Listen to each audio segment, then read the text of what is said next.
লাঞ্চে গেছি আপনার 1:40 এখন লাঞ্চ করে আপনি ফ্লোরে যাব এই মুহূর্তে সবাই বলতেছে যে আগুন আগুন সবাই বের হও। এখন দেখলাম যে 7 তলার উপর থেকে মানে ধোঁয়া উঠতেছে।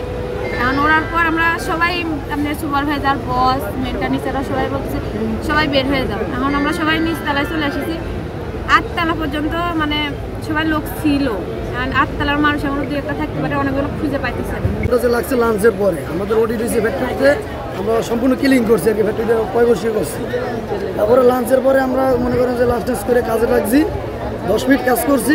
আমাদের 4 তলা ফ্লোর তো এসি আর কি, তা ফ্লোরে মানে বাইরে কোনো আওয়াজ আমরা পাইনি, ধুমো গ্রান পাইনি। উপরে 7 তলা আগুন জ্বলছে, তখন আমরা টের পাইছি যে বাইরে থেকে ভিডিও করতেছি। তখন আমরা মানে তাড়াহুড়ো করে নামছি। অনেক মেয়েরা আর কি বাড়ি খেয়েছে বা পড়ে গেছে, মাথা মাথা ফাটছে, তাদের মেডিকেলে পাঠাই দিয়েছে। বা আমরা আসছি অনেক কষ্ট করে নামছি আর কি, আগুন সেরিতে উঠে গেছে আর কি। ওখান থেকে নামবো আমরা, সেখান থেকে সব এ ধরনের ইউনিফর্ম তৈরি হয় আর কি ফ্যাক্টরিতে।